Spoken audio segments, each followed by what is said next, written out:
Welcome, everyone, to another episode of the Lunch Table Podcast. In this episode, we had the pleasure of speaking with Miller, who many say is the glue holding the shrinking player counts of the Marvel's Avengers community by sharing with us insightful discoveries about the game and the future to come. I've been following Miller on Twitter for a very long time, since the beginning, enjoying all the insights he generously shared with us and all the hilarious memes he also shared with us as well. Miller was cited by Yahoo Finance, Forbes, Metro, IGN, PC Gamer, and CBR, just to name a few. Also joining us is my co-pilot Dylan, and to support this channel, drop a like and check out our channel. It'll greatly help us out. Now, please, everyone, enjoy this conversation that we were so happy to have with Miller.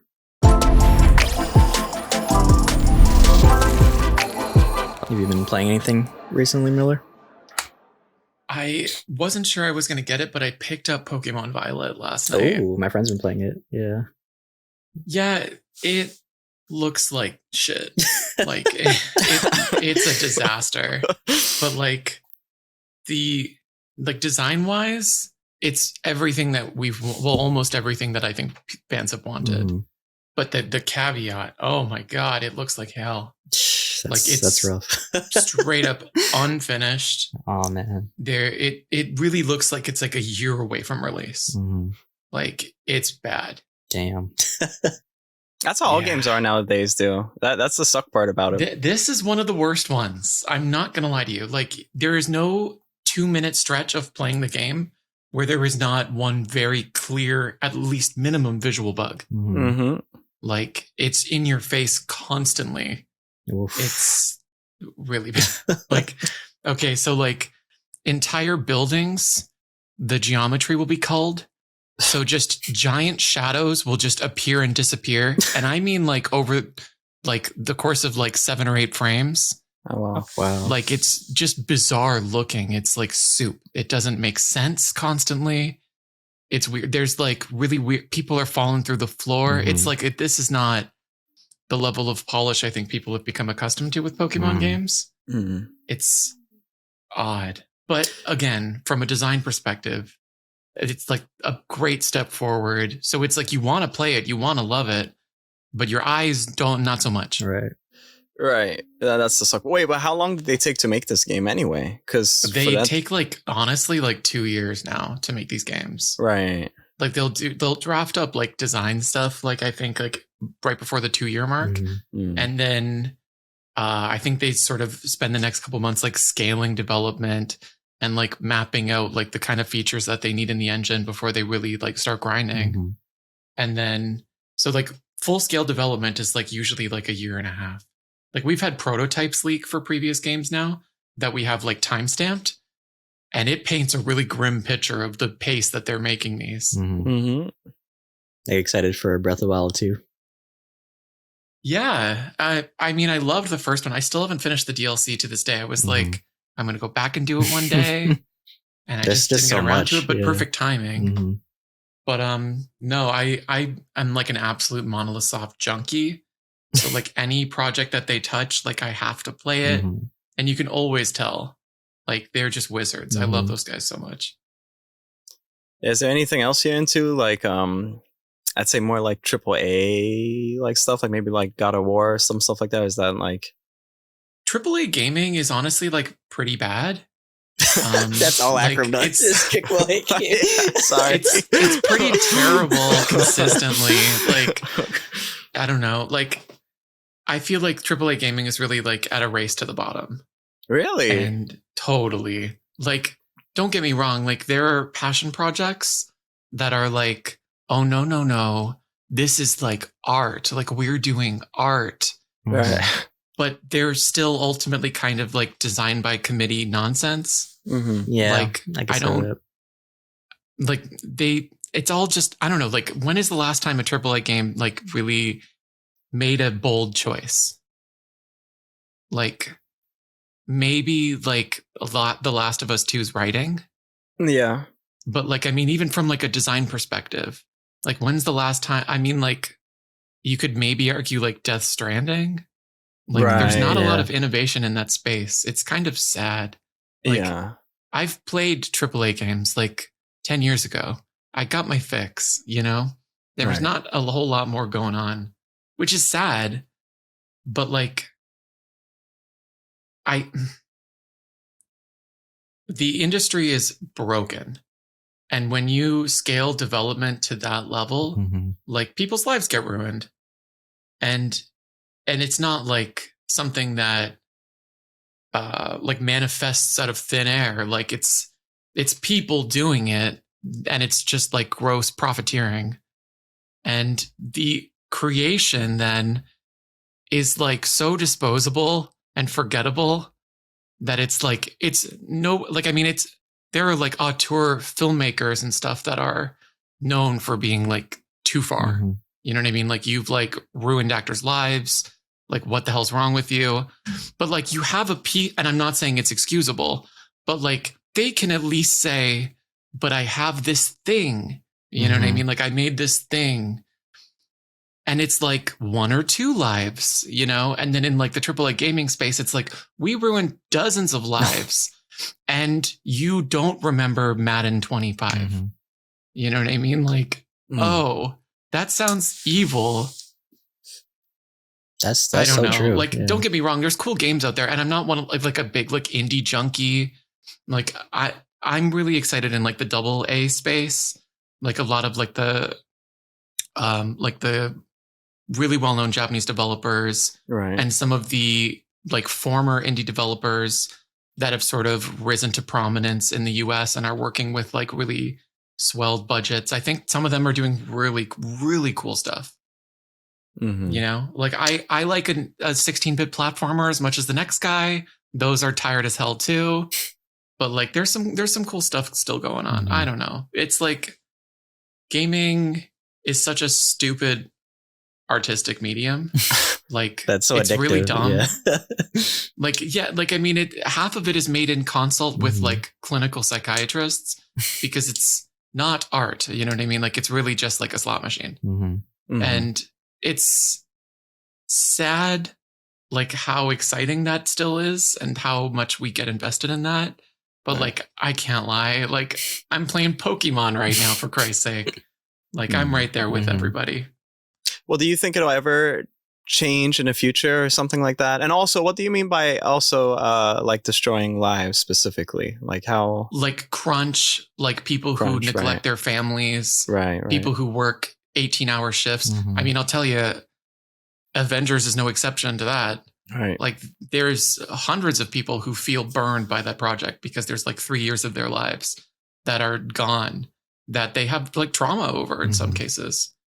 It's not like we like to treat gaming like it's like a 9 to 5 and you go in and you code and then you go home, but it doesn't work like that. It never works like that because we have these if you know, as like a Marvel fan, think about the MCU and all the conversation around CG studios and all of the workplace conditions there. I mean, that's been gaming for the last 3 decades, you know? Like, that's why a lot of the executives in gaming that got their start coding, you'll notice many of them don't have families. Oh, wow. Yeah. The new money executives, like they've all got families. They figured they've got like holdings and all sorts of different businesses. But like the old guard execs that got their start in gaming, like, yeah, they worked like 20-hour days. They like piss in water bottles. You know what I mean? Like they ruin their lives to make these games. And it's always kind of sad when it's like, okay, you have like 1 year and then it's like, it's done. There it is. It's done. And oftentimes that's like garbage, you know, and maybe with another year, it could have been something brilliant, but that's not why it was being made. It was being made to be this product on the shelf at this date. And that's the primary goal, you know, beyond all else. And you don't end up with something that you can look back on, you know, in retirement and be like, oh, I did all this, you know, I can play all of these things. They're all great. I mean, half of them are fucking closed forever because of always online bullshit. Yeah. And like storefronts, you know what I mean? Like you're just throwing your life into a toilet. It's sad. Yeah, and I wonder if that'll ever change. I doubt that it'll ever change, actually, because if it started this way, like this is in the DNA of production and making games, so I don't think it'll ever really change. And I know there's plenty of abuse happening. I think actually with Dying Light 2, I think there was plenty of crunch and plenty of stress there. It is really sad. In the case of Crystal Dynamics, though, what do you think about that? I know that a lot of people say, why did this game start off the way it did? And I think in part it's also because COVID, but in part too, I think it's just because the heads of Crystal Dynamics or Square Enix, possibly. But what are your thoughts on that? To me, I mean, I think the biggest, most glaring issue when you open up like launch day Marvel's Avengers, the game ain't done. Right. Like that period. Like I think it was a miracle for them to even get to where they were on launch. And a lot of that was scaling down what they were working toward. So you ended up with a lesser project than they had intended to make. But then on account of COVID and poor direction in some cases, and also, you know, PS2 era spaghetti code floating around and a lot of tech debt that they've accumulated rushing to meet this date that now you can't untangle, and you've got this post-launch strategy. Like the game just wasn't done. They just massively rushed to meet a date that was impractical before COVID, and they crumpled a little bit. Mm-hmm. Do you think it's the live service element as well? Like, what are your thoughts on Marvel's Spider-Man compared to Marvel's Avengers? Like, I would imagine that working on those two games are completely different, right? Because since Marvel's Avengers is a live service game, I'm pretty sure there's even more crunch. And I'm pretty sure that was the studio exact decision to make it a live service. I personally didn't want a live service Marvel's Avengers game. I'm not a big fan of live service games. I would have preferred something like Marvel's Spider-Man. But I would imagine, because Insomniac Games seems pretty cool, I guess. I don't know the inner workings of the studio. But perhaps it's very like case by case. Like there's some studios that's even more crunchier in terms of getting stuff done. Have you played? I'm pretty sure you played Marvel Spider-Man, right? Okay, I've played a little bit of it. I own it. Excuse me. I waited to get it on PC because like I'm not a big Sony guy. I feel like it's kind of like, how do I explain it? It's kind of like whatever the gaming equivalent of like a tree hugger is, to be like, like I don't support this company, and just for something like sort of vague and obtuse. But with me and Sony, I feel like giving Sony money is just paying someone for the luxury of like gaming to be worse for you. Like Sony takes their money and they don't put that back into like making gaming better. They put it into like making gaming worse. So it's never like, let's make an exclusive project. It's like, you know what I mean? Like, let's fund a project with this money. It's like, let's pay a project. Like, let's pay somebody who's already making something to make it worse for everyone else. You know? And like that's a terrible use of your money, and it makes gaming worse for everyone. That's why we still don't have crossplay and any number of advancements that Sony's sort of stuck their hand in. Yeah. So I waited and I've got it on PC now. But it did sort of just come out kind of recently, and I've had a lot of personal things come up, and I wanted to play it on stream because a lot of my community is like really invested in that, and I don't want to cheat them by like just playing it off stream. So I will get to it, and I've heard it's fantastic. Yeah. Like I've heard nothing but high praise. Yeah. Well, man, how do you think it started though? Like, how do you think this whole thing started? Where like you're saying like Sony exclusives, they're basically trying to make their games horrible in a sense, right? Like, well, why is it like that? What's happening here?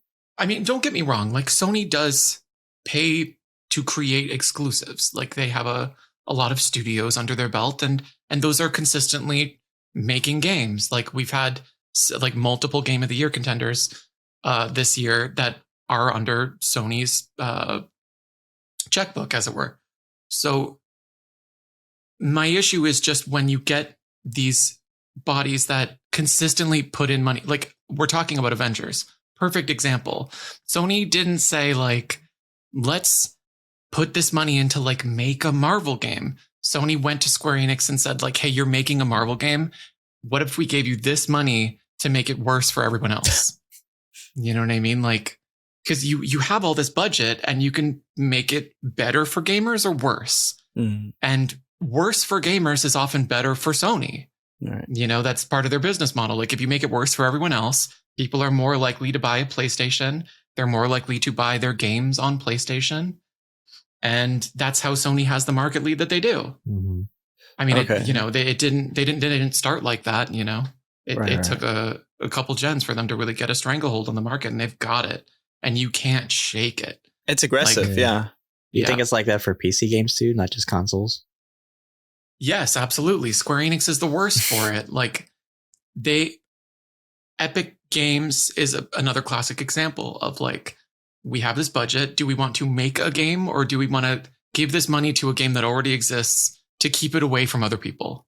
You know what I mean? It's like, you're not creating anything with that money. Like that money is going straight to investors. It's going to like CEOs' banks. It's going to their like disaster preparedness plan for when the world explodes. Like nothing is getting better for the consumer in that strategy. Nothing. Yeah, that's messed up. I wanted to ask you too. I think not too many people ask you this. So you have a long history with Twitter and also the Marvel's Avengers community, but no, I don't think anyone has ever asked you, how did you get where you are today, basically? How do you mean? If I might ask. So before the plumber, right? For all of that, what drove you to really talk so much about Marvel's Avengers, and you seem very dedicated to the community as well. What drove you to that? Like, how did you just get started in that? Honestly, it's my ADHD. Like, I get super obsessed with very random things. And this time it happened to be Marvel's Avengers. And I mean, I'm not somebody that has like a long history of data mining. You know, like it's not like I'm the data mining guy that people go to and, oh, I started playing Avengers. Like, what's in there? It's like, I just got really obsessed with Marvel's Avengers and I wanted to know more. And that meant more than they were saying. You know, if there was information out there, I needed it and nothing was going to stop me from getting it. And then once I had it, there were people that were lying. And there were like content creators that were out there saying like, oh, like Captain Marvel, her whole skill set is in the files and she's got skins and da-da-da. And it was like just really blatant untruths. And people were like eating it up. And I was really active on Discord at the time saying like, that's a lie. Like, that's not true. It's actually like this. And there were like a couple Twitter accounts like Play Avenger that popped up that were sort of aggregating all of that and talking about things that I had said on Discord until it just seemed imminent for me to jump on Twitter myself and have my own like formal record. And that's really it. I'm just obsessed with this stupid game and I want to know more. I want to know everything. I still want to know more. I've got questions, let me tell you. Oh, wow, I do too. And I'm always looking forward to seeing your tweets just in case. I always check every day just to see the latest. I'm telling you, I'm always chasing a story with this game. Yeah, like that's awesome. I spoke to a new developer that I'd never spoke to. Oh, wow. Yesterday, we had a nice talk. I'm trying desperately to chase down more Ashley Tanaka nonsense, who was the scrapped NPC that I'm fascinated with because she's like... Oh, I remember that. Yeah, right? I remember you talked about that. Oh, yeah. Yes. In the prototyping stage, there were several different sets of NPCs. And when they'd sort of finally locked down the structure of the game as we ultimately got it, we had a different set than we have now. And that was sort of like the last change that was made, was to swap out that set of NPCs. At that time, it was, I want to say it was actually Phil Coulson in place of Nick Fury. We had Gemma Simmons in place of Maddie Cho. I always forget his name, but I know his nickname's like Footloose, Folsom. He was in place of Sydney Levine. And then Ashley Tanaka, an original character, was in place of Alessandra Morales. And I'm so fascinated by that character because there's this Marvel creation that is just dead, that no one will ever know about, that like these licensed writers created and never saw the light of day. And I need to know who that character is. Like the fan wiki needs to know. Right. Are there any that is really weird. Because I know it's not known for its villains, but outside of like, because obviously like Spider-Man characters are Sony exclusive. Are there any like Marvel villains you would like to see like in the future? I mean, I want to see the Ultron stuff that they've already worked on. Oh yeah, well, Roy. Like, right. Once upon a time, Ultron was the focus of the campaign. I mean, this was like at a pretty early stage, before they had decided on AIM. So like there's like metadata like surrounding AIM bots that still lists Ultron. Like there's still sort of shadows of that Ultron floating around. But then they were working on Ultron last year.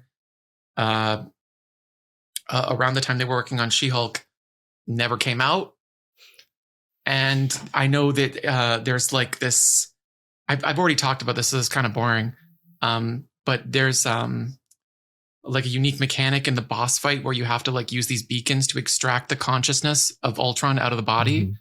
And it just sounds cool. Like it sounds like like I've been like one of the first stories Miller's name is attached to was on like the cloning lab raid, like, and the Wakanda raid, like, and that was in like August of 2020.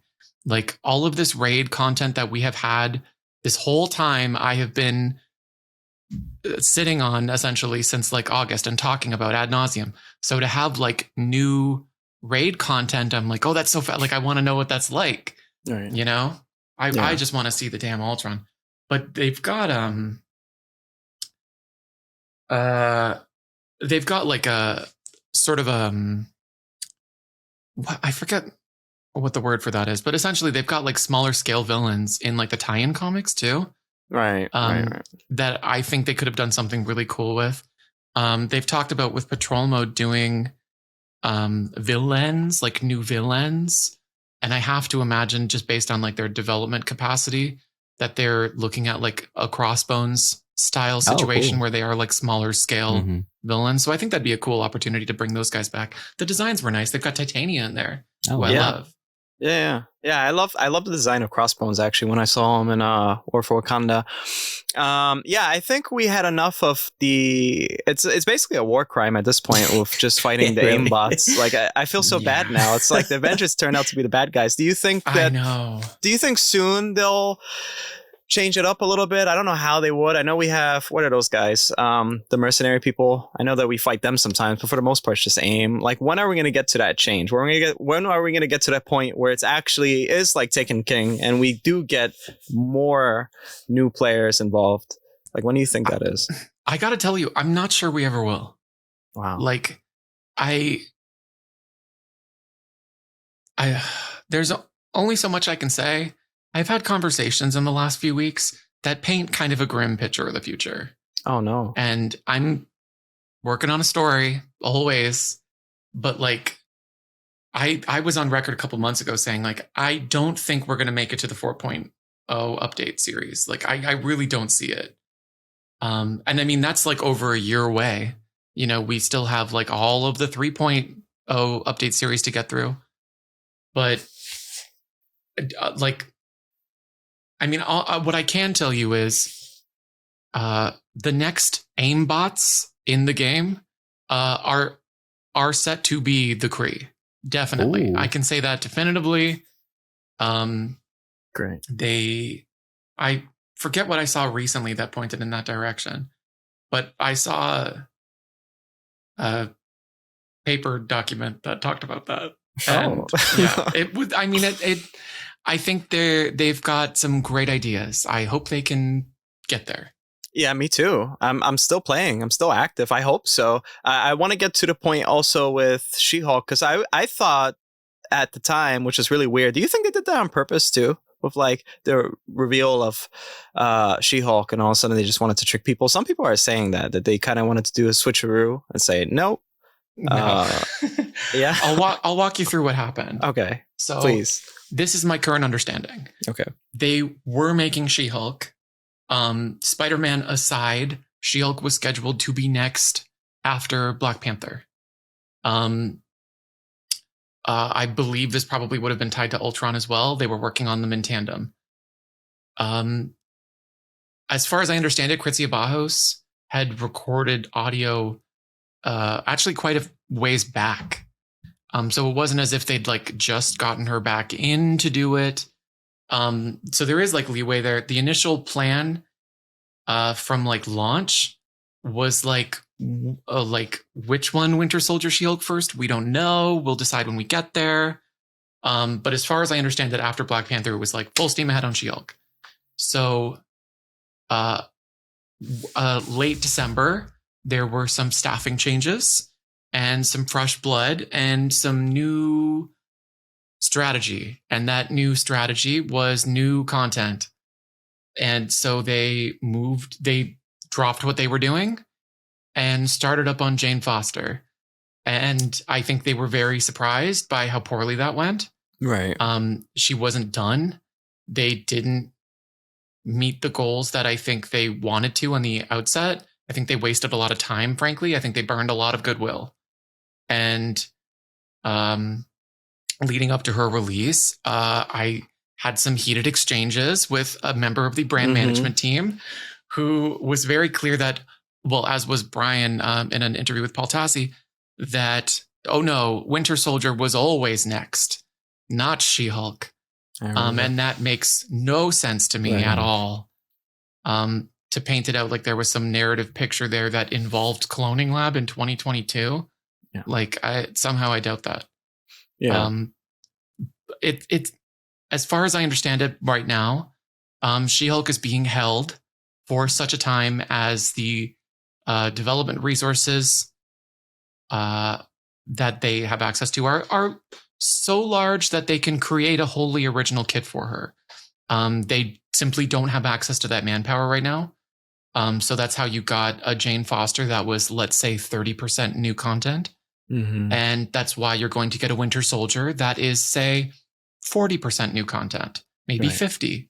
Oh, wow. And you're going to get characters, well, the plan was characters that are increasingly new content versus old content until finally you can get a character that is 100% new.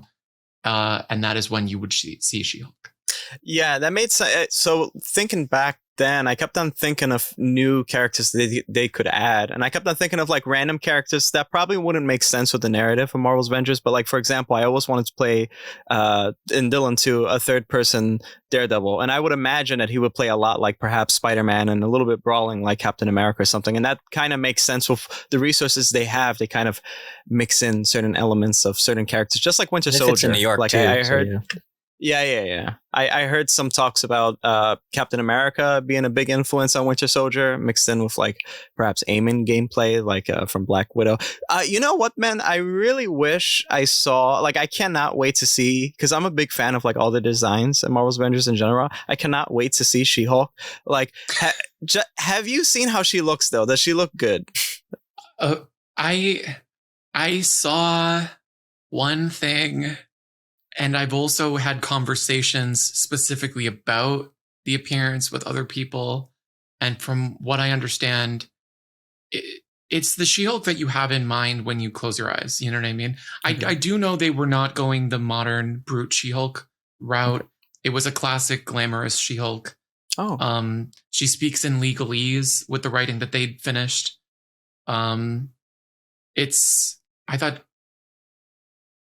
I thought she was funny, honestly. I really liked the direction that they were going. I thought it was cool. I don't know. I think swapping her out to replace her with Jane Foster specifically is just such a weird choice. Very weird. And not to mention the fact that it took like 8 months. Yeah, very weird. Although I think I maxed out Jane Foster though, because I'm a Thor main, and I was really bored, so I did max out Jane Foster. I mean, her design at least. Content is content. Yeah. Like the writing was good, the acting was great. I love Sarah Fazal. Right. You know, they do put like good work in, and it shows. It's just a matter of where is the best place to put the amount of good work that they can do in X amount of time. And it just seemed like, ooh, what a waste of time. Yeah. I honestly feel like, too, that it's kind of like a prophecy that we will be getting Captain Marvel at some point. I just hope that we can see it relatively soon, or like by the beginning of next year, but I'm not so sure by what I'm hearing right now. I would be okay. I'm gonna go out and say you're not gonna see a character at the beginning of next year. Oh my god! Like they don't have a character raring to go in the next like 2 months or 3 months. You know what I mean? No. Goodness. No, I mean what they've done since Jane, and I mean a lot of that was already sort of in progress. Not to mention Cloning Lab being, a retooled version of something that was already done. They don't have very many people working on the game. They really don't. They've moved a lot of resources to other projects. They continue to shift people over to other projects to this day. And I don't see the hiring happening at a pace that would make up for that. So like, could we theoretically be in a different situation a year from now? I could see it. Do I think we're going to be in a different situation 4 months from now? I would bet $1 million we're not. Yeah, that sucks so bad. That's so weird how this is a Marvel, like, basically IP, and it doesn't have that much help. Like, they're so screwed at the moment. It is very grim. It's kind of sad. Very sad, I mean, actually. It never did. Square Enix set out to make Marvel Destiny, and they did it with a team that was half the size. And it was doomed from the start, frankly. And also, just that concept, I think, alone is kind of creatively bankrupt and lends itself to that sort of awkward design period where you just end up copying the UI. Mm-hmm. You know what I mean? Right. I don't know. It's such a weird project. I don't think people even really honestly read Marvel's Avengers as a Marvel game. Like, I don't think it hit the audience on that level. I don't know that they even really tried to. Like, I mean, they advertised like Marvel Future Fight before Marvel. Right. I forgot about that. You know what I mean? Like, you get like commercials for like Contest of Champions, like in theaters, and they like push hard on that brand. Like Marvel Insider pushes like super hard on like the mobile games and stuff. Yeah, like Marvel Snap, you can't shake a stick without hitting Marvel Snap today. Mm-hmm. And it costs money to do that. And Square Enix felt burnt before the game even came out. Mm-hmm. And frankly, I think, how do I word this? I think recent arrests in Square Enix employ for insider trading were very interesting, because a lot of their projects don't seem to make much financial sense. Mm-hmm. There's a lot of just weird money getting thrown around, and the budgets don't make sense. The revenue doesn't make sense.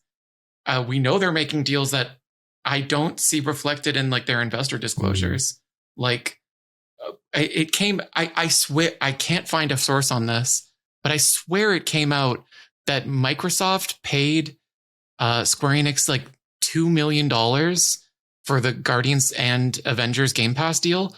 That's like nothing. Like it's and also, where was that disclosure? Like there's just a lot of money floating around that doesn't make sense. Mm-hmm. I was know this seems really. Yeah. Well, when I saw that tweet, sorry, this is kind of. I was shocked about the whole insider trading thing too. I was like, holy fuck. I wasn't, to be honest with you. I wasn't. Like, I don't understand Square Enix's financials. I never will. I don't understand how they make as much money as they do. I don't understand how they report like a loss every other year. I don't understand how they will continue to churn out games that are doomed to failure.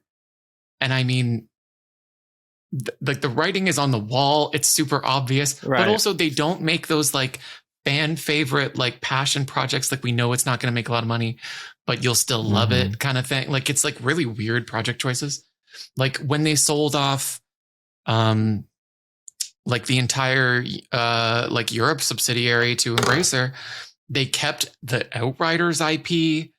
Like what? I don't know. Yeah, that's really so. Square Enix is really, lack of a better word, shady, I guess. Definitely shady and kind of screwed since the start, I feel, especially in the higher ups. I mean, there is a lot of that in the whole industry. Like, I don't want to just point to Square Enix for that. No, like, the film industry is notorious for that. Right. Like, that's sort of the name of the game, you know? Right. Like, but as it pertains specifically to Marvel's Avengers, none of those numbers ever made sense. And hearing conversations and chatter about how development went leading up to launch, I don't understand where that budget went. I don't. Where the figure that they throw around behind the scenes for all the money that they spent doesn't make sense. And then after they disclosed that figure, they were like, we've learned our lesson. We're never going to talk about that again. Right. Like, there was this weird quote from like one of the quarterly like investors conferences, where they were like, yeah, the big takeaway that we got from like the PR disaster around like disclosing how much we spent on the like Crystal Dynamics thing, we're just never going to talk about those figures like that again, ever. Like, it was like, what? But you're still losing money on them. Like, why are you volunteering such a terrible headline? Like, it seems like you're trying to harpoon this, you know, like, you're not dumb. Like, what? I don't understand how you've never tried to get ahead of that narrative. I don't know. Honestly, there's just weirdness all around with the project, and it's been there since day one. Right. Well, I feel like super depressed now, to be honest with you, and I feel like it's super grim. I want to ask you on a more positive note, I guess. What drives you to, I guess, keep the community alive? Masochism. Yeah. I have no respect for myself or my own time. And I just find myself lost in it. And it's like a reflex, you know, it's like when, you know, like the doctor hits your knee and your leg flies up, like what I that's what I do now. I can't help it. Like, I have a hard time understanding like all that I did for the last couple years. Like, really, like, with COVID and everything, like, my life was just kind of on pause. And I just have this blank 2 years where I can look back and there's just this grassroots community that, I don't know a way to say it that doesn't make me sound like a narcissistic asshole, but like that, let's say, look up to me, you know what I mean? That are like appreciative. And that's so surreal to me because like, I can't attribute any like big memory that I have to that or like thing that I've done. I just kind of sat here, you know, like, it's weird. Yeah, it's weird because I'm one of those like people who looked up to Miller, the Twitter account, and you became, in the beginning at least, you seemed like some sort of entity. Like, no one knew who you were, but you just said all this exciting stuff, right? So it's like, it was like a folk hero. Like, it was like Robin Hood, or it was that's weird. How it was. I never seen something like that because, especially for like a Marvel IP, I never seen so many things get revealed, not from like the developers or any community manager, but from some entity on Twitter. And it made people super excited because everyone kept on hearing, oh yeah, soon, we'll get to that soon, we'll let you know soon. And you know, credit to them, they did like say, they were very like, I would say they seem like they could hear a lot of feedback and they'll try to work on it. They were, at least from the community aspect, they seem very welcoming for that. But everyone just stayed in this dry spout of content, and we were still wondering, like, will my favorite character be shown and stuff like that. I think one character that everyone's wondering, like, well, where the hell is this character, is War Machine. I still am wondering, like, what's up? I still have that photo. Like, I love that design. Like, could you tell us, like, what's happening with that dude? Or he just said bye-bye? He was shelved from an early stage in development. And like, I mean, early, like he would have been like, if not, I haven't actually ever asked if he was going to be in the launch roster or if he was going to be post-launch at that point. Yeah. But no, he did have unique mechanics that from that stage in development were kind of subversive for a character that's known for being like similar to another character. Like at that stage in development, like I believe like Kate Bishop and Clint Barton were like kind of the same. You know what I mean? Like from that stage is when they shelved War Machine. He had like a heat management mechanic that I say is kind of like Sharla from Xenoblade, where like the more you use his skills, like you have to let them cool down or you overheat and then you have to wait. So he's doing this big damage, but you kind of have to mitigate that.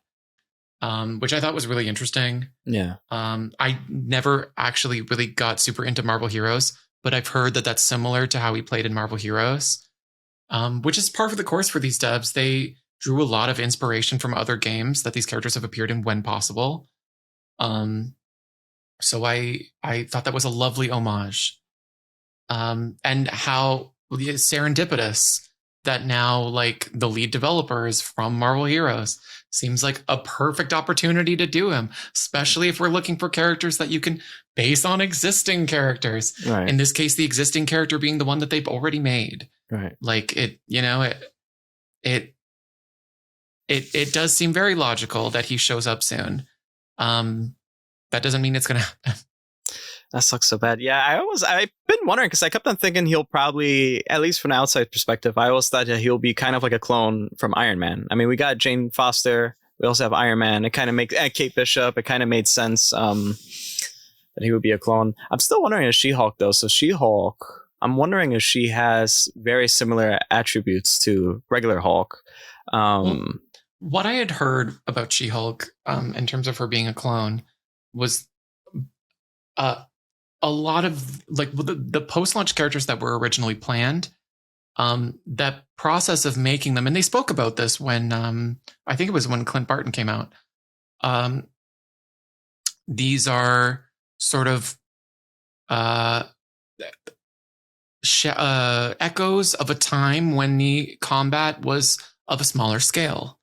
So a lot of, even when these characters do have like original stuff, when they had increased the scope of their combat design, the idea was we will do like a shortcut on the characters that have similarities, and then actually never mind, let's like make them fully fleshed out, which they talked about when it was either when Kate or Clint came out. They said that explicitly, like that plan for her to be like the same, and then they switched it up. So She-Hulk had not been completely fleshed out at that point. I think they were planning on her being cloney when last they worked on her. The She-Hulk you would have seen this year would have been cloney. But the She-Hulk that you hopefully ultimately see will not be, which is kind of cool. Because I mean, they talk, and this is what gets me. It's when they say like, well, it makes sense. Like Jane Foster, it makes sense that she moves like Thor. Like, does it? Yeah, I know. Because she's like a scientist, right? And he's like a god, exactly, who's had thousands of years of battle experience. Right. I don't understand why they would move identically. That doesn't make sense. It subtracts from the uniqueness of the character. I get why they do it from like a marketing perspective, but it's just, to me, like it's a bridge too far. It's like, it's not nice to lie, right? You know, like it doesn't make sense at all that they move identically. Like the conversation then becomes like, well, how many ways can you punch? And it's like, can you imagine like a Street Fighter game where like everyone's animations are identical? It sucks. You know what I mean? Right. Like, well, there's only so many ways you can punch. Like it's like it's so reductive. It's like that animation is part of the flavor. That's like what makes you like a character versus a different character, and exactly, it's part of what makes like watching the game so visually interesting, because there's all these different things happening, and not just, you know, people moving identically. Yeah, it makes me wonder what they're going to do with Bucky now. I mean, as far as I understand it, Bucky. A lot of the reuse stuff with Bucky is kind of remixed. Like it's so like I guess this is the furthest I've ever gone with it. Like his daggers, that might be from Black Panther, but they're not used in the same way. Like they're sort of a little different. The things that people point to in similarity between like Kate and Clint is we ultimately got them. Like some of the combo strings and like how it flows, like you're going to see some similarities there. But I would hearken it, like I would say like it's like a 50-50 new versus old. Yeah. So it's a step up from Jane for sure. Absolutely. Yeah. Yeah. And again, too, like it's pulled from different characters. So it doesn't just feel like, oh, it's like Cap with guns, like it's a lot more interesting than you think that also is because of just like the lack of resources they poured into this game too, is because they're basically cookie cuttering all their characters. 100% yes. Absolutely. Like they don't have many people working on the game. They don't have a lot of money to go around, and they're not exactly acquiring anymore. Like it sort of seems, I don't know, like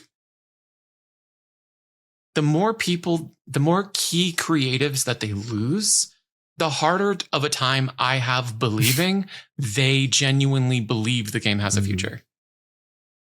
Does that make sense? Yeah. So it's sad to say, but it's kind of been going downhill slowly, I'd say. And there's a point where it's going to finally reach the bottom, right? AKA mobile game. The game was like it was premature, like at launch, you know what I mean? And we've been playing catch up since day one. Like I think War for Wakanda's release, I think that will be probably the biggest holy shit like fanfare the game will have ultimately ever gotten post launch. And on top of that, I don't know. I'm really savoring this moment with Winter Soldier. I'm savoring it, like what a lovely time. I'm going to remember this. Yeah, that sucks, man. That really sucks. Well, have you seen any of some? I'm really excited for the marketplace. I know the marketplace is like extremely expensive though for skins, and I have spent so much money though in the marketplace. I'm guiltily saying that, like I have, because the skins I've look spent awesome too. I can't lie, for sure. Yeah. I feel like that's the main excitement for the game. Honestly, it's just the marketplace at this point. Like, oh yeah, we got Bucky, but before that, it was like some updates that we already have seen that you're gonna go do the same content or same challenge again and again. The vibranium thing. But mostly, like, what's attracting me a lot of the times just to check is like the marketplace for some reason. I feel like that's a bad habit. I feel like we're supposed to get away from that. But are there like cool suits coming in a way for Winter Soldier? They talked about one the other day, actually. That we are going to get like that retro inspired suit that I had been hoping that we would get since like, we've first been talking about Winter Soldier. Yeah. Like, I love the idea of like not post MCU. It was like, I think it was like around like early 2000s that like they really sort of revised Bucky, right? Yeah. Post like Bucky's revision as a character to like this big buff guy with like the earlier suits on that body type. I just think that's really funny. Like that marriage of those two design concepts for that character. I don't know. I think that's cool. I'd love to. I would love to see that too with Black Widow. Like I would love to see like genuine like retro Black Widow with like the funeral veil kind of aesthetic. Right. The mesh. Oh, that's gonna be actually. I think they should dedicate like a whole. There should be like a dedication to that, like a special. I don't know when they could dedicate like a certain day of the month or something. I would love that, honestly. Like classic suits, like really legitimate classic suits for each character every month. Which is funny because are there really like any Kamala mains out there? Like now I'm just thinking about it. Yeah, I'm one. Are you really? She's my favorite character to play. Oh yeah. Oh wow, yeah. I think the last year or so has been good for Kamala, like in terms of player base. I think people have really turned a corner with her. Yeah. Some of the new gear I think has really helped. Right. Well, she's good support too. I think she has a really good like support move. Yeah. We've reached a point now with Marvel's Avengers where I feel like the best defense is a good offense, Right. I I look at current content and think like, why would you even need support? Like the ideal build for you is just melting everything, and you can get there. So it's like to have someone in the back like, I'll revive you. It's like completely useless. You know what I mean? Yeah, completely useless. I mean, I know Lejeune, he always like breaks down like all these like god level gear and stuff like that. Yeah, it's interesting. So we talked a little bit, you were mentioning Bucky from the MCU a little bit. What do you think about the MCU, like so far, especially this phase? I think it's an awkward phase. Yeah. I mean, after I saw Eternals, you were sleepy. It's when I realized like, like this phase is the first time I've ever looked at Marvel and been like, there's more bad than good. Yeah. Like, yikes. Yep. And like, I thought, I mean, before we move on, I thought Eternals specifically, I am in the camp that is a terrible script. Like, I thought it was stunningly shot. I thought I'm actually a big fan of some of the performances. I am like one of the only people that thinks Gemma Chan did fantastic in that movie. Oh, yeah. I thought she was such a unique lead. I thought there was a very clear Sailor Moon influence in her position in that story. And I thought it was very clear that they had told her that in her performance. I thought it was really cool, but the script was a disaster. Yeah. Oh, wow. That's like one of the worst scripts I've ever seen brought to screen. Wow. And I've had issues with a lot of MCU projects this phase. I mean, I thought the ending of WandaVision was very shaky.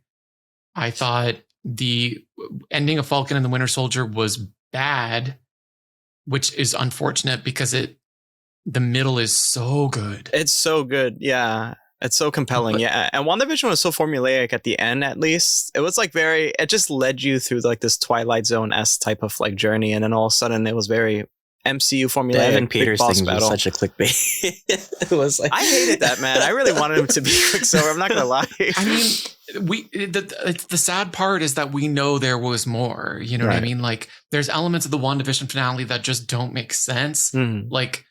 Like just from the way that it was shot, like you clearly designed this on the cutting room floor.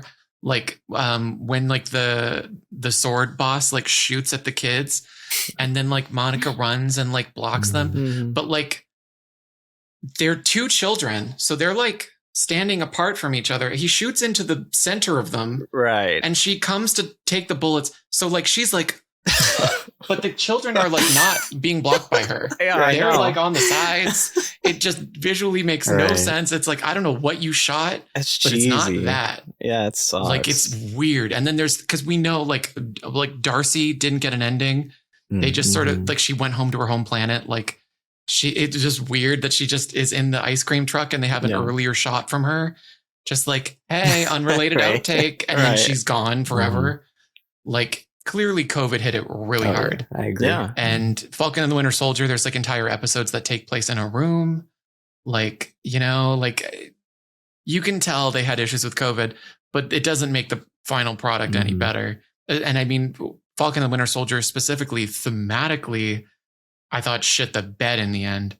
Like it had really evocative themes and really hit like, it was really at the bleeding edge of cultural conversations. You know what I mean? As was the comic it was inspired by at the time. Like, wow, you know what I mean? Like they really struck gold with that one. And the end is just like the Kendall Jenner or like the Kendall Jenner Pepsi commercial. You know what I mean? Like play nice. We got to listen to each other. Come on.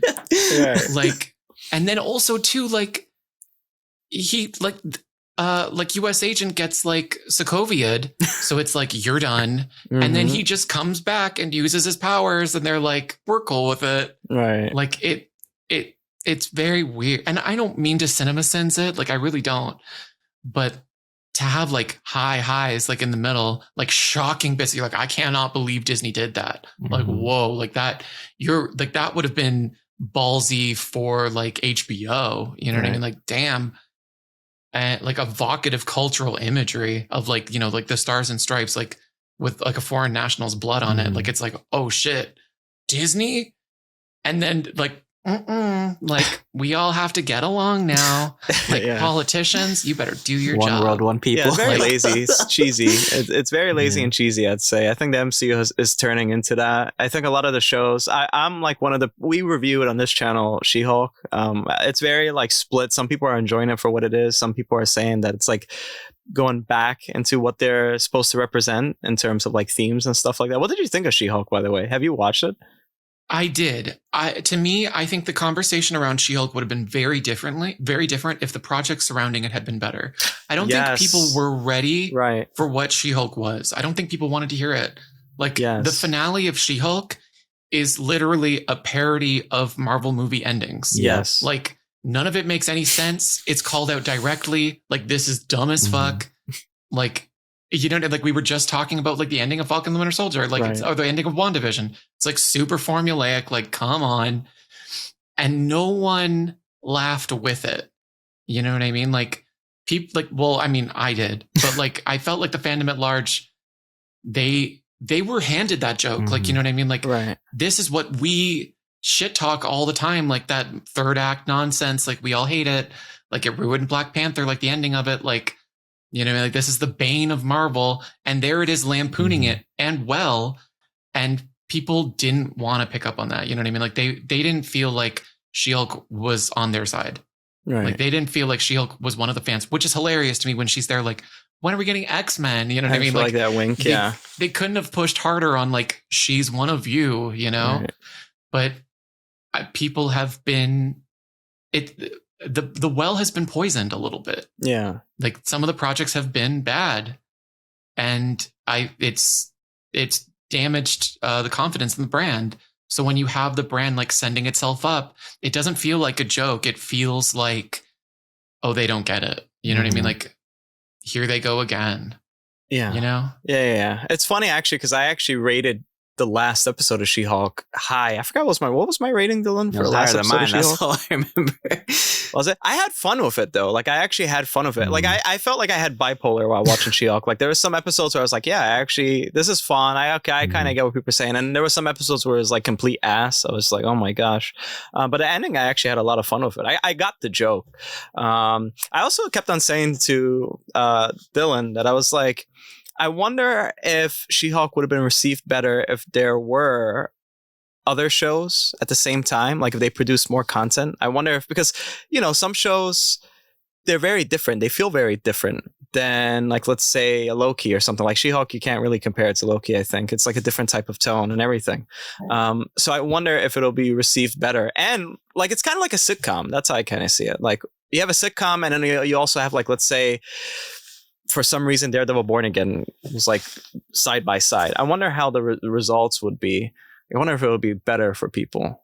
Like then you're allowed to have a stupid show, or like just a show where you could just have fun with it. Like I wonder how it would be. Who can say? I mean, the biggest takeaway I got from She-Hulk was just like people, and I'm not saying it was like a brilliant show, but like people were approaching it in bad faith. Like people really didn't want to like it, and I don't blame them. Like like I felt like for phase 4 there's like more bad than good, but like I love the good. Like I thought Shang-Chi was fantastic. Like I thought it was such a great like return to basics for the franchise. Like it just did everything very good. Like I'm like, great, like, you know, like what a good popcorn movie. Like I love it. Like, you know, you can get sort of lost in like that desire for like heavy content. You know what I mean? Yeah. And I thought it was super refreshing just to have like a good old fashioned Marvel movie, you know? Yeah. But yeah, some like I thought Black Widow was like bad. That shit was ass. Let me tell you, that was like an early 2000s movie, kind of, which I kind of like. If you want to look at it like that, then you could kind of enjoy it. But like, it was really, I didn't like it whatsoever. Now that I look back, especially Taskmaster, Like that twist. I didn't even mind Taskmaster. Did you? I was saying I just big body ass when I saw that. I was like, what? It just felt for me. It was like a Winter Soldier carbon copy. Like the whole plot felt for me. I just felt the tone was really weird. Yeah. Like it really wanted you to think it was like gritty. Right. You know what I mean? Like I was laughing. Like, and let me tell you, like I watch a lot of female-centric media. Like a ton of it. Like I need to make that crystal clear before I say this. Right. The intro of like Black Widow with like the Nirvana cover. Right. I was laughing. Like that is so far up its own ass. Right. Like it was bad. Like first of all, just the cover alone is like a parody. Like it takes itself so serious. It's like a TikTok. You know, like who made that cover? Right. And then like all the child actors, like, and it like, I get like the importance and the gravitas of that message, but like it cranked it up to like a 13 and it was just full blown parody. Like it felt like SNL. Like it was very frustrating. The thing that I loved the most about that movie that I thought no one else liked was, I always forget her name. The German actress who played, was it Madame Mask? The like adopted mother figure in the fake family. Rachel Weisz. Yeah. Oh my God, I loved her in that movie. Oh yeah, I love her in general. Yeah, she's great. Criminally underused. I thought there was like a really there was a really understated sexuality to her performance. Like I thought she was very sexy in that role. Yeah. And it was like an authentic, like she felt very comfortable in that role. And it's such a shame that she's on screen for like 10 She felt minutes. so natural. You know what I mean? Yeah, it was unfortunate. But we got Yelena out of it too, and she was great. Right. Like there's good pieces there. I thought like the prison escape set piece is very good. Right. I thought it looks very good and it could have looked very bad. Like, you know, there's good pieces. I just think the tone, like every time they break for laughter in that movie, it's like, okay, now we're gonna lighten the mood a little bit. So get ready for this joke. And it's like, oh, I'm not taking this seriously. Like I have not been taking this seriously from the beginning. Like you don't need to like brace me for this. Like I'm already laughing. Like, no. It's like when they do the fight sequence at the apartment and it's like really brutal. I was like, oh shit, like that was the most I was like really invested in this action. And then once they start escaping, there's like people falling and like jumping back up. It starts to get a little sloppy. Yeah. And like I don't want to cinema sense it, but people are getting hit like in ways that would like make Captain America like struggle to get back up. And they're like flying. Like you lost me a little bit there on that one, unfortunately. But I did love the apartment bit. That was very Jason Bourne. Like I did like that. The rest of the movie was like it was kind of like a tonal shift. It was weird. I don't know. It took itself very serious, and then it tried to cater towards children, and then I think you could have pushed harder on like the child trafficking theme. And that sounds exploitative. And I understand that's a very difficult dance. Right. But like, it just felt like it was just enough there to say that it was there and to like lend an air of gravitas. Right. But it didn't land. So there's just this like brooding vibe in the movie that never feels authentic. That's a good way of putting it, actually. Yes, that is so true. Well, I feel like, have you seen the new Black Panther movie? Yeah, I loved it. You loved it? Okay, yeah, me too. We reviewed it here. I felt like to cry, honestly, so many times. Like I was so that movie. Sad I said it in the review. I think that had the best acting in any Marvel movie.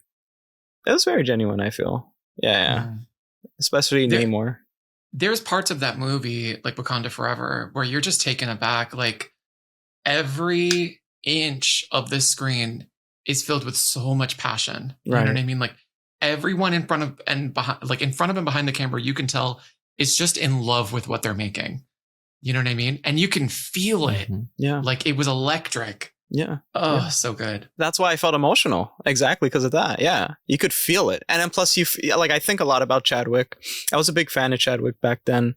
So I feel like very sad coming into this. How do you think they handled T'Challa's death, at least in the beginning? Like, did you think they handled it well? I think people underestimate the fact that this film is created by people who are themselves mourning. Right. You know what I mean? Like, I think we can look at like, oh, but what's best for the brand and what's best for society. And you do quickly like lose sight of the fact that you're asking people who knew this man to get over it. Mm-hmm. You know what I mean?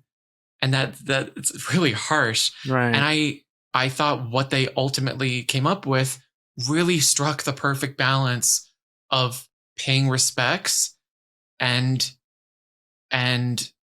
moving forward. Right. You know what I mean? It was like, we're doing this today and then there's a tomorrow. Right. You know what I mean? Like it felt like the grieving experience. Exactly. Like they really tapped into something fantastic there thematically. And I would be really surprised if Angela Bassett doesn't walk away with like I said she better get a fucking Oscar next year. Yeah, he was saying that she was amazing. I was so shocked what happened to her. Spoilers, everyone that's watching. I was so shocked by what happened to her. I felt so bad for Shuri as well. But I feel like it's something to teach her. It's kind of like Thor. Thor has been through so much loss as well, and I feel like she could kind of end up being like that type of character. You could say this whole phase too was about grieving too, like Wanda, Steve and Sam. I mean, Bucky and Sam. You know. Kind of like a thread line going through this phase, kind of. Yeah. It's I don't know. Here's to hoping that Phase 5 is way better. I think our last Phase 4 thing actually is the Guardians of the Galaxy Holiday Special. I wonder where that fits in. If it's not like the end of 4 or the beginning of 5. Yeah, that's really weird. Yeah. Yeah, it's an outlier. Because She-Hulk apparently, like, that's the last show. And then Black Panther Wakanda Forever is supposed to be the last movie. But then you have the special. Oh, did you see Werewolf by Night, by the way? Oh, loved it. Oh, I loved it too. Yeah. It was so original. Yeah, I loved it. When Laura Donnelly was cast, I was screaming because like I love her in The Nevers on HBO. Me too. Yeah, I love that show. It's so good. Where is season 2? I know that ending had me shook too. I was like, oh my god! In the future, I was like, what? I know. Yeah, it was like, oh, you took the Dollhouse finale, and you're like, let's do that again, but like twice as crazy. Right? Exactly. I loved it, but me too. I thought what a great addition to the MCU, like to have Laura Donnelly there. Yeah. I just thought it was fun as hell, you know, like it was like, that is exactly what I hoped it would be. You know, it didn't overstay its welcome, delivered what it promised. Yeah. I loved how they handled Man-Thing too. They could have easily been like cheesy, like CGI, but I think it was really nice to look at. He was cute. I gotta admit, he's like a new mascot. He's cute. He's like Groot now. He's like I appreciate now when like Marvel humor can like find that perfect balance. You know what I mean? Like I thought I was really nervous going into it because like a couple people had said like, oh, it's real goofy, like Thor: Love and Thunder. And I was like bracing watching this movie. I didn't think Love and Thunder was even like as goofy, I think, as some people had made it out to be.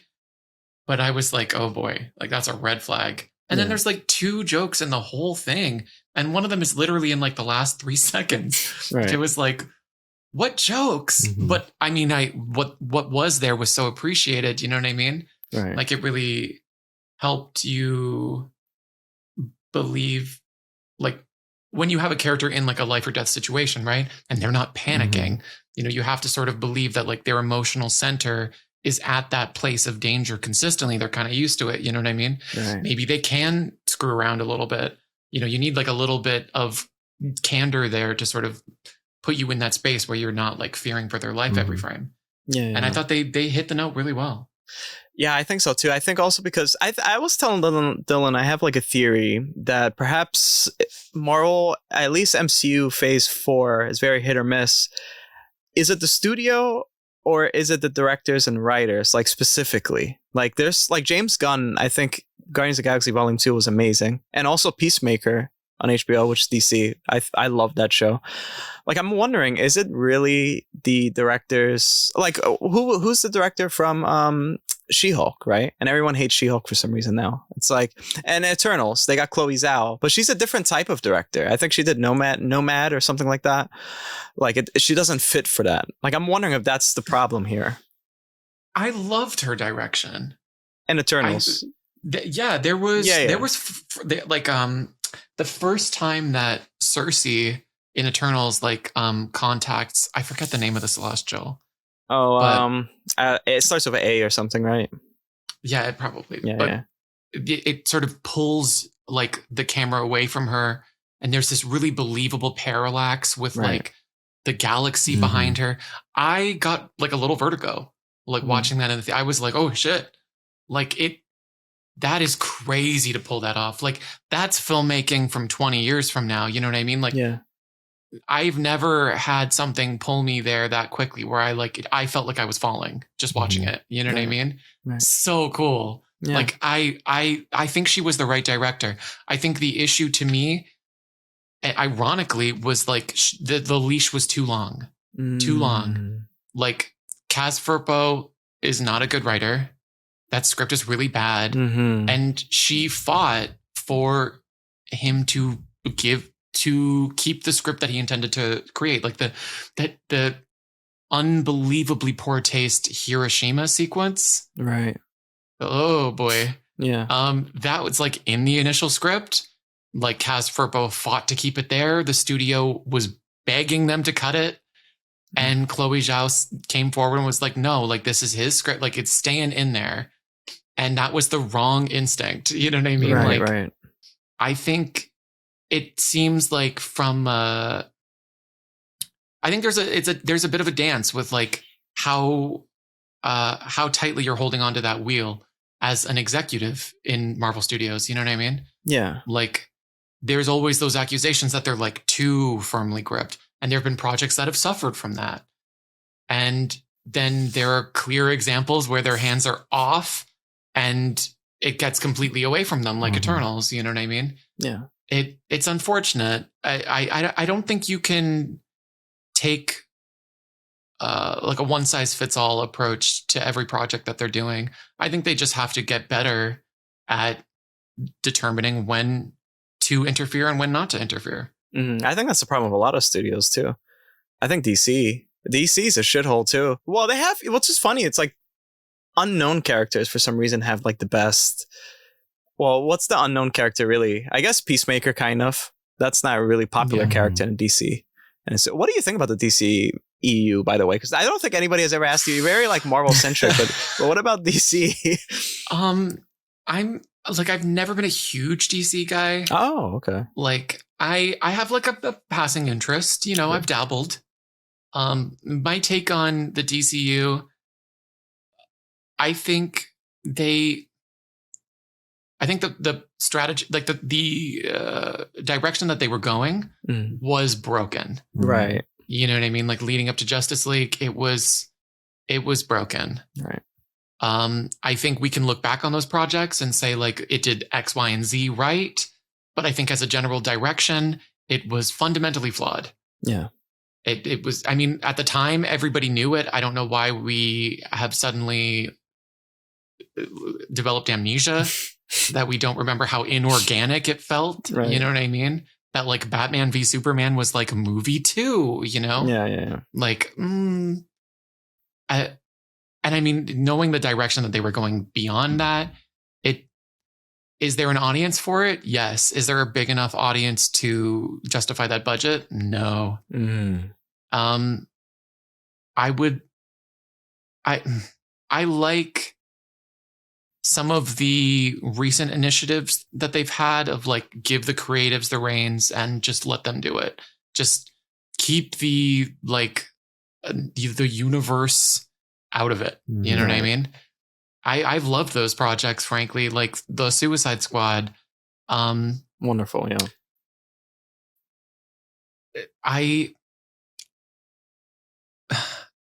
It just seems to me like echoes of that old direction are inevitably straying from like a path of sanity and just ending up completely off the rails. Mm-hmm. And that's why we're probably not going to see a Wonder Woman 3, you know? Yeah.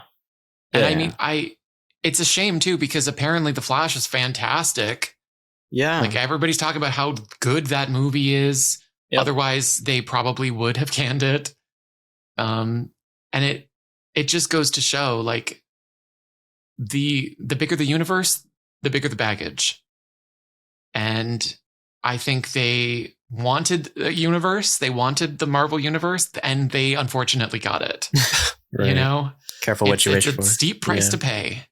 Yeah. I think they got the knockoff version of the MCU, to be honest. It wasn't a good version that they were hoping to get. I know that they're trying now to do like a phase thing with like the new head of like the studio or something like that.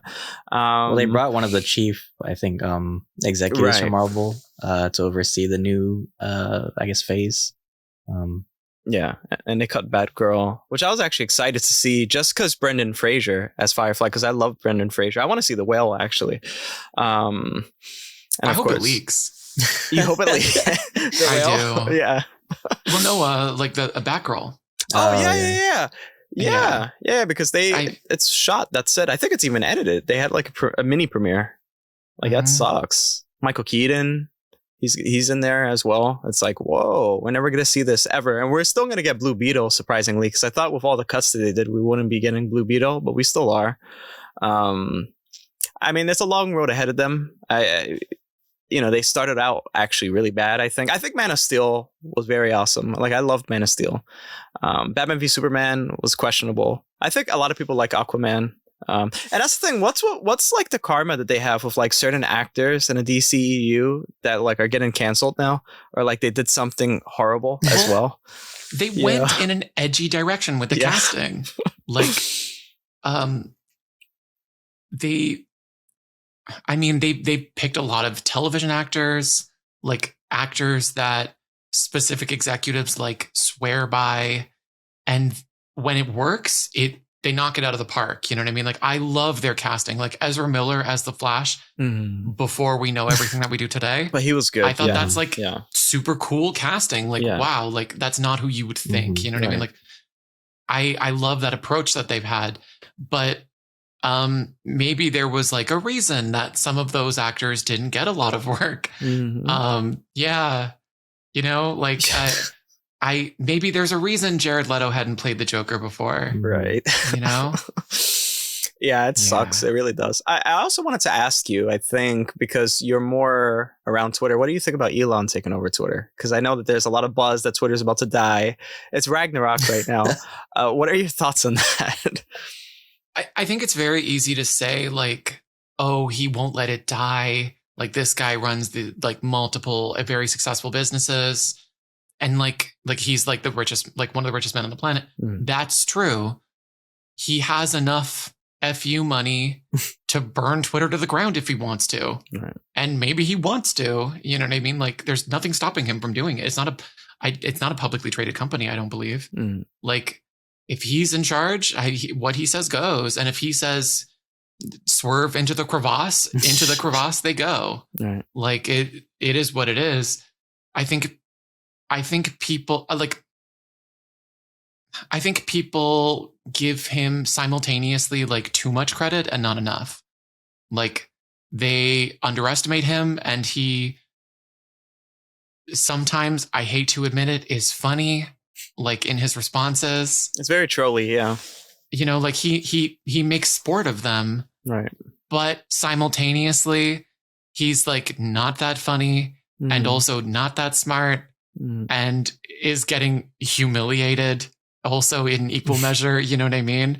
Like, some of the talk of the duties of like the engineering staff that he fired, and like what some of them communicated to him and what he believed about how Twitter worked, and how some like really just armchair engineers like on like Google Chrome just sniffing around are like, actually, no. Like, that it's humiliating to have that happen in public. You know what I mean? Like, let alone in writing. Right. Like, it's bizarre. What a stupid world we live in. Yeah. And it's frankly very Miller, because like in the same way that I can be on Twitter and I can be like disrupting this multi-million-dollar marketing strategy, just like between bags of Doritos, like there is like one of the richest men on earth being humiliated by like some guy on Chrome using inspect element. Wow. You know what I mean? Like we live in a very visible space. Yeah. You know what I mean? Online, I think more than ever, like everything is noticed. Like there was a time when I felt like trying to be like someone online was a fool's errand. Like it's all been done. Like you're playing catch up. Like it's all the OGs are going to milk it until it's gone. But I actually think there is still an appetite for new stupidity at all times. It doesn't matter who you are, where you are. If there is a bit of like ironic, like Schadenfreude, like if there's some Dadaism even in the stupidity of what's happening in your life, like people will notice. And, you know, like I think that's extremely cool and also harrowing and depressing, you know? Like I've been embarrassed to shit on Twitter sometimes, but you just have to be savvy enough to bounce back. Yeah. You know, it's like, you know, in like school when somebody like pees their pants or something and it's like, don't worry, like there's going to be like some new thing next week. Everybody forgot. Yeah. You know, like in like all the cartoons and stuff. And then it's like, oh my God, they really did forget. Like that's kind of online too. You know what I mean? Like we were just talking about Jared Leto. Like how the hell did he get a studio job? It's because like how soon we forget. Oh yeah. Like, you know, he does sleep with minors. Yeah. But we weren't talking about it this week, so nobody noticed. Right, exactly. Like, a weird oxymoron. There's just too much going on. You know, like our attention spans have evolved. Yeah. Like it used to be that we were so pigeonholed as like the chronically online bunch that like, oh, we have terrible attention spans. Like we need this dopamine hit at all times. But like we've genuinely evolved to literally pay attention to everything at once. Yeah. You know what I mean? Like there's no like, there's never a time when it's like there's no space online. There's no space in the news cycle. Keep it moving. Like, no, there's room. There is room. And that's cool to take advantage of from like the inside looking out. But boy, it is a fickle mistress. Like, you know, it's like, that, what's that saying? Like, I can't believe the lion ate my face, you know, like, right. Yeah, like, you sort of play with fire a little bit online. Like it'll be me one day. Yeah. You think? Yeah. Yeah. It's, and you can't live without it kind of. It's like this thing where it's just, this is our life. You just can't stop, especially if you're a content creator or especially you just want that new trend. It's very, very difficult to get away from. It's a huge part of the economy now. Yeah. You know what I mean? Like it genuinely makes sense for businesses to pay a private citizen to like consume their product and talk about it more than it does to like put an ad somewhere in a physical space. You know what I mean? Like period. Like you will get a better return on investment for that. Like that's a paradigm shift in our economy. Like you can't put that like the genie back in the box there. Like, you know what I mean? No, you can't. The companies, they need people to keep using the platform. This is how they make money. Of course, they have to keep getting new people who can basically come up with a new trend or something, especially TikTok. TikTok is wild. TikTok, I'm a little bit wary about that. I don't know about your thoughts on TikTok. I know that TikTok apparently is different in China. Apparently the content consumed there is a lot more, I guess, intellectual compared to how it is here. That's why I haven't downloaded it. Yeah. It's really weird. TikTok's a wild place too. It's the Wild West a little bit. Well, I mean, I think all content delivery algorithms inevitably lead to chaos. Right. You know what I mean? Because like you are more likely to pay attention to something that you have a negative feedback to. So, you know what I mean? Ultimately, it will destroy society. Like it will naturally go there. So what you have in China is like government interference in that algorithm is like intentionally pushing it in specific directions. Which, you know, has positive and negative effects. Yeah. I mean, one thing is you get a lot less 12-year-olds issuing death threats, which, you know, if you're not into that, great. But I personally love it. Nothing to me makes me laugh more than like a 12-year-old BTS fan telling like a 40-year-old man to jump down a well. Like I just think that's like the ultimate internet 2.0 like thing. You know what I mean? Like that dynamic. I love it. That to me is like this moment in history, you know, like the thing that we look back on, like the light bulb. Yeah. You know, like that is so funny to look back on that though, like 20 years from now. Life is crazy. That's the printing press of today. It's 12-year-olds telling grown men to commit unalive. Yeah. Yep. Yeah. For insulting their favorite K-pop group. I love that. Oh, man. Right. Yeah, exactly. I want to ask you, so actually, Dylan, you had a good question that I think you came up with for Miller. Why don't you ask that? Well, one question I had, well, you talked a little bit about the gaming industry and about its flaws. Do you think it's doing anything positive in current society? Yeah. I think PC has never been in a healthier place. I think that opens up the doors to a lot of communities that have had troubles breaking into gaming as a market. Like what was that statistic? I mean, like if you look at emerging economies, that is not those places as far as gaming are dominated right now by mobile gaming. Mm-hmm. And the mobile gaming space is super predatory. You know what I mean? So it's led to some difficult outcomes. But as this sort of interesting side effect of PC prices really exploding and like difficulty with like chip yield,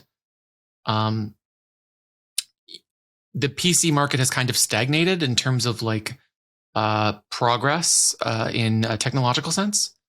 So costs have driven down considerably on like viable parts to play modern games and to develop modern games and participate in that economy. So you're having like developers pop up from like emerging economies that are making a lot of waves. Like there was this game a couple years ago. Gosh, I can't remember. They were in like one of the like Nintendo indie directs, like the Nindy things. I think it was like an Indian game, and they got like a ton of awards. Like one of the things that like I am like a bit of a foreign film junkie. Like I think we in Hollywood now are kind of seeing how lucrative diversity can be, not just because a diverse audience is then reflected on screen, but because you have unique stories that have not been tapped into. Right. You know what I mean? Like stories that have not been told on that medium, where otherwise we're just kind of like a snake eating its own tail, you know, like we're just in this perpetual loop of remakes.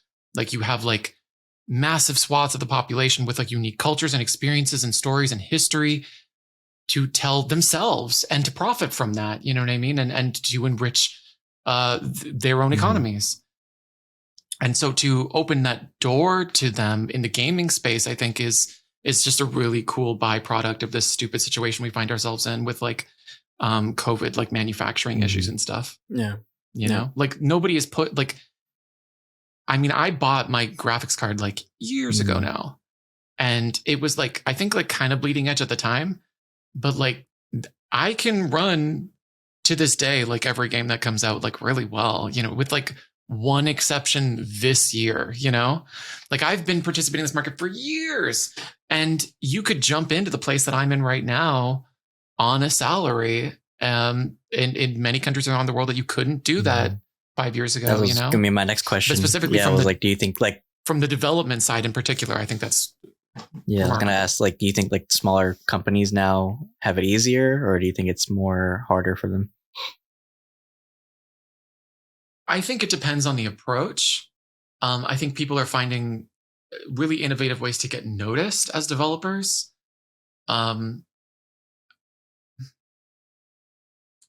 There's a game that it's not out yet. It's sort of still like accruing like marketing buzz. but they partnered up with like Dexter 2 and a bunch of like really prolific influencers. And it's like a body cam horror game and like micro budget thing. It might even be like a solo developer, but I think it's a small team, like probably like 3 or 4 people. And it looks fantastic. You know, they're getting the kind of buzz that bigger corporations spend like 7-8 figures on. You know what I mean? And for a fraction of the price. Like I think a savvy team can get a project notice today and really run circles around the big guys if you're flexible enough. Oh, very interesting. I think this question comes from both me and Dylan. What gets you going in the morning, really? Like, and what drives you too in life, I'd say? Like, what is your fuel? I think I want to ask. Geez. That's a deep one. Yeah. I gotta tell you, I'm struggling with that one myself. Like, there are, how do I explain it? I used to have this like paralyzing fear of death. You know, like I could physically feel it in the pit of my chest if I thought about it, and it would like ruin my day. And as somebody thinking those things, you know what I mean? You go through these natural steps of like, okay, what are the things that I'm like passionate about? Where am I going? What do I want to do? And the place that I always came to, and again, I'm still figuring it out, is that I love media. Like, and I'm a TV baby. Like I grew up in front of a television, like that raised me. Like I had like a single mom and she was working like 2 jobs. So it was just me and the TV all day. And I love that stupid disposable medium. Like I adore it. Like I really feel like, honestly, if I were to have like my choice of jobs, it would probably be like reality television producer. Like I love people's stories and voyeurism to a lesser extent, and communicating real life in a way. Like I used to be really into poetry. Sorry, this is going to seem like a sidebar, but it's connected, I promise. It's completely fine, yeah. I used to be really into poetry. And the thing that I found about my writing was that it was, especially considering I've been called like verbose, it's very approachable and small and easy to relate to. And when it comes to media, that's kind of what speaks to me. You know what I mean? It's consumer media. Like I love high art. I love high art, but my home will always be like Marvel. You know what I mean? Like commercial works, stuff that, you know, gets the whole family together, that gets like a cultural conversation going 9 times out of 10. Like one of my favorite shows, hasn't aged the best, but is Roseanne. Oh yeah. And one year that Roseanne was on the air, it was the highest rated show in North America. Like it was unbelievable, the success of that show. And it was subversive when it was pitched. It was about poor people and reality. And it wasn't fishing for big laughs. And it was sad. And there were very uncomfortable moments in that show that put a mirror in people's faces. You know what I mean? And that is something that really speaks to me as a creator. I would love, that's something that I want to do. You know what I mean? Is reflect real life as I see it. You know what I mean? To a viewer. That's and beautiful. I'll find that one day. I'm still working it out. I'm in school right now. But what drives me? Yeah, it's just media and the human experience and sort of just exploring my own existence and where I fit in and listening to other people's stories and working out my own. That's beautiful. Yeah, man. that's very beautifully said. Yeah, well done. I think that's a great spot to end it here. Honestly, you've been a wonderful guest, Miller. Yeah, thank you so much. Yeah, if anybody, everyone follow Miller, whoever's watching this video, links down below. Miller's an awesome person. I think that I wish you the best of luck as well for your studies and just for content creation wise. We greatly appreciate you joining us today. Do you have anything else? Do you have anything you want to promote before we wrap up? I'm on Twitter. I don't know how long that's going to be around. The links are in the bio. I just want to say thank you so much for having me on. Oh, our pleasure. It's been an absolute pleasure. Thank you. And maybe I'll be back one day. Oh, I'd love to have you back, man. Yeah. Welcome to the family. Welcome. Well, guys, that is the end of the video. If you guys made it to the end of this video, please remember to like and share, and also check out our other reviews and reactions as well. We have a lot of content coming out in November and December, and we have a good amount of reviews too. And we're going to wrap up Andor next week. So, guys, stick with us. Dylan, please take us away. Yeah, guys. Well, firstly, thank you, Miller, for joining us on this Let's Talk About episode. And thank you guys for tuning in for this review, or this Let's Talk About. If you haven't checked us out already, please do like and subscribe. Anything helps the channel. Of course, we're on YouTube, but we're also on Anchor, Apple Podcasts, and Spotify as well. And you can check out our socials on Instagram and TikTok as well. So thank you guys again. And until then, thanks for having lunch with us. See you guys.